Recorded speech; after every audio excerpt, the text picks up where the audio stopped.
I love the look of moss growing on old stones or brick or block walls, and actually I like it so much I've even tried to get it to grow on my pots. It gives it that old world look. But you know, one place you really don't want moss to grow is on any kind of flat surface, including stairs. I know because one time I tripped on some moss and really hurt my hip really badly.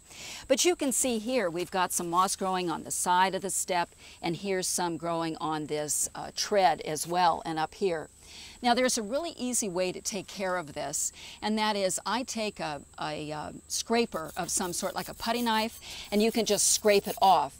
After that, I mix a concoction of equal parts of water and bleach together, and then I scrub it on that area. Now you can see we have some little volunteers growing here.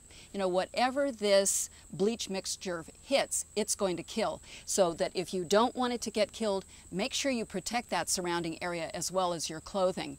And one final thing is that once you've used this, it's really going to help prevent that growing back.